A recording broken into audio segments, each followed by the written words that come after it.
नमस्कार, मैं Nimisha Pandey, AIG training branch के वर्चुअल लर्निंग के इस YouTube प्लेटफॉर्म पर हम कुछ और रोचक चीज़ों के साथ यहाँ उपस्थित हैं।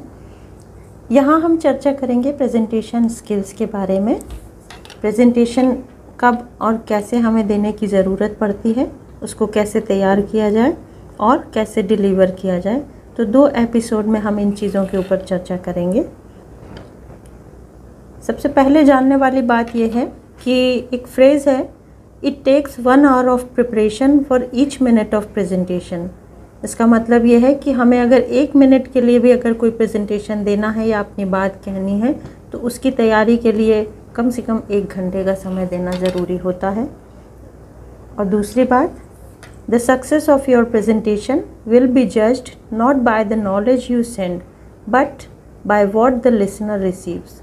मतलब हमारे प्रेजेंटेशन की सक्सेस किस चीज़ के ऊपर है, नॉलेज के ऊपर ना होकर उसके ऊपर है कि हमारे सुनने वालों ने, श्रोताओं ने उसको कितना ग्रहण किया।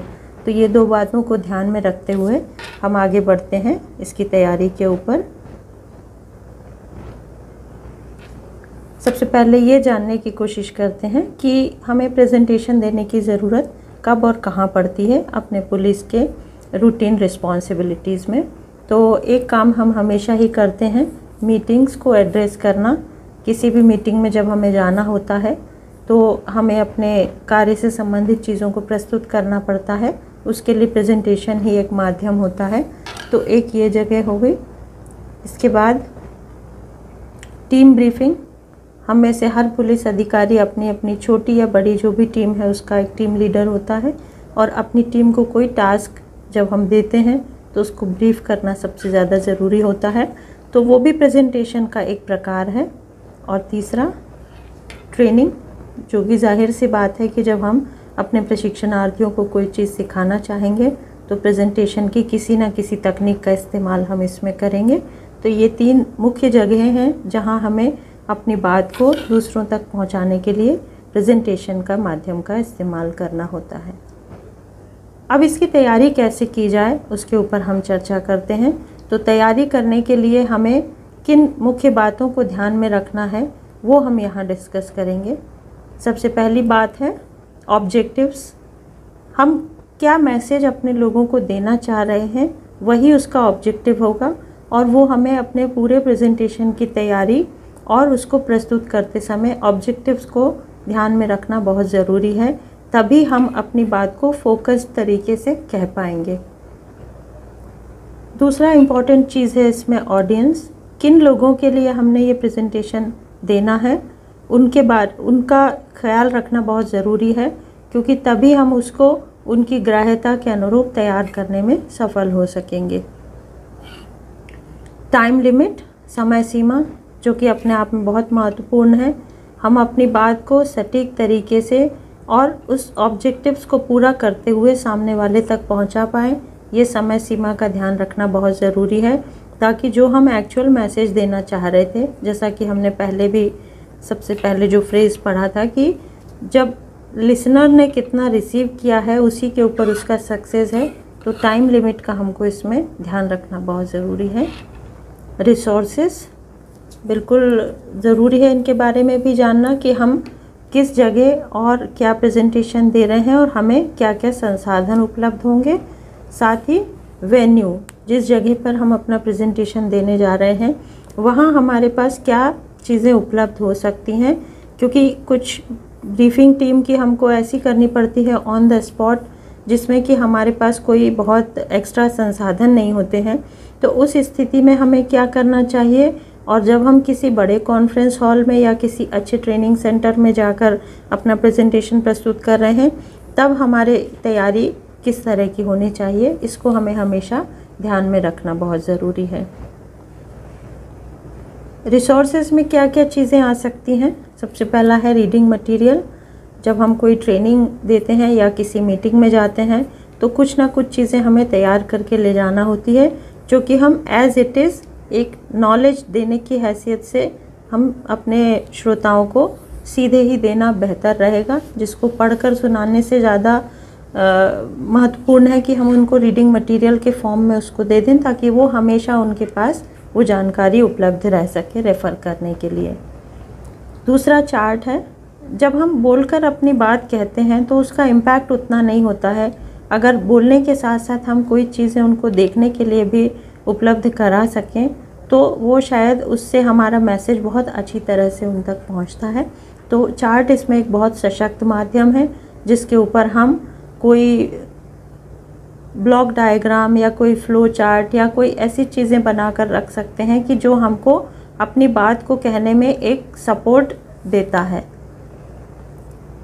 क्वेश्चनियर भी एक रिसोर्स होता है। कई बार हमें किसी ट्रेनिंग में या मीटिंग में लोगों के व्यूज़ जानने की भी ज़रूरत पड़ती है।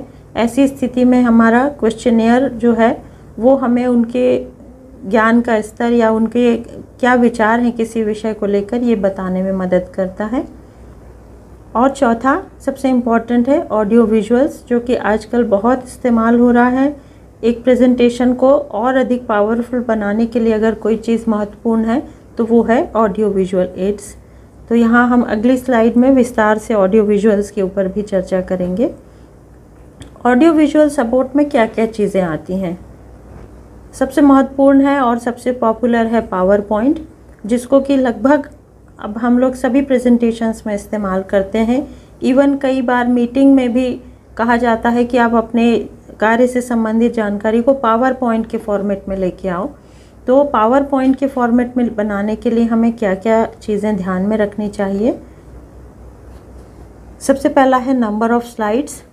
हमें कितनी देर बोलना है और उसके लिए हम कितनी स्लाइड्स अपने प्रेजेंटेशन में रखें, इसका विचार करना बहुत ज़रूरी है, क्योंकि एक स्लाइड को दिखाकर हमें कम से कम 4 से 5 मिनट उसके ऊपर जब हम देंगे तभी उस विषय के ऊपर हम विस्तार से चर्चा कर पाएंगे, या कोई मैसेज अगर हम देना चाहते हैं तो हम उसके माध्यम से दे पाएंगे।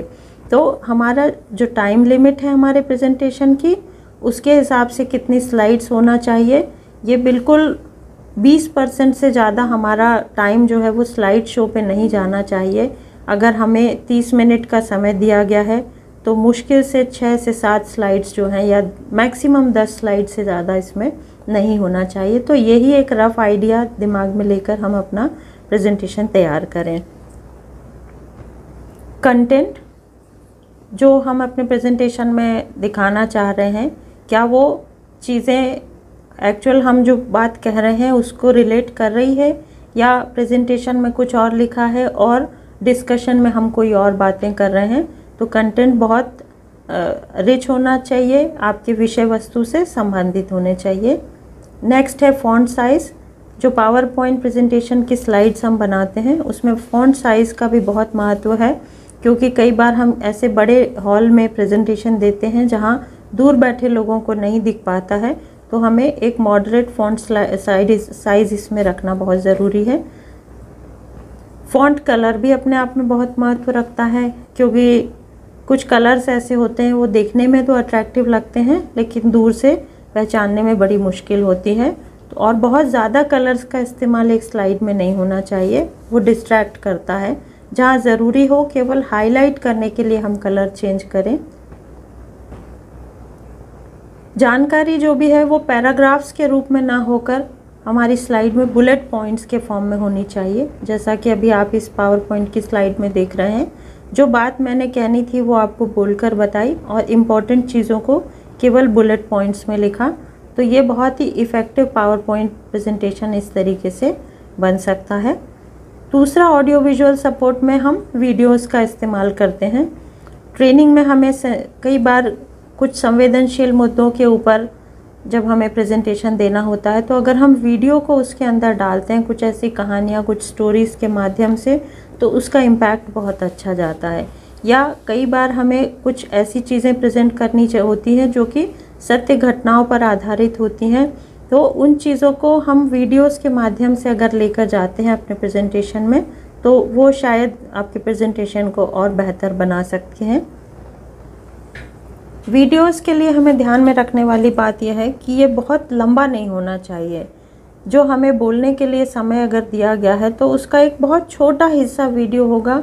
ये नहीं कि हमारा मैक्सिमम टाइम वीडियो दिखाने में चला गया और जो बात हम कहना चाहते हैं उसके लिए समय ना बचे।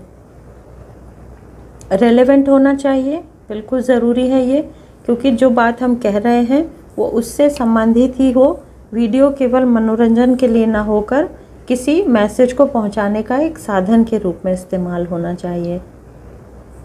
एप्रोप्रिएट भी होना चाहिए। जब भी हम वीडियो दिखाते हैं तो पहले हम इंश्योर कर लें कि इसके अंदर कोई कंटेंट ऐसे तो नहीं है जो उस ग्रुप को देखने में कोई मर्यादा भंग करते हों या फिर कोई किसी व्यक्ति की विशेष भावनाओं को आहत करते हों। इसका ध्यान रखना बहुत ज़रूरी है। और वीडियो दिखाने के बाद डीब्रीफिंग के लिए हमें समय उसमें रखना बहुत ज़रूरी है। जब भी इसके डीब्रीफिंग के ऊपर हम आगे जब डिलीवरी के पार्ट में बात करेंगे तब उसके ऊपर चर्चा करेंगे।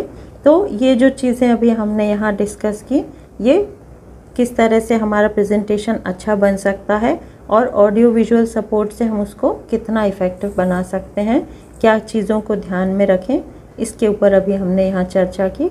अगले एपिसोड में हम इस प्रेजेंटेशन को कैसे डिलीवर किया जाए, कैसे प्रस्तुत किया जाए, उस पर चर्चा करेंगे। Thank you.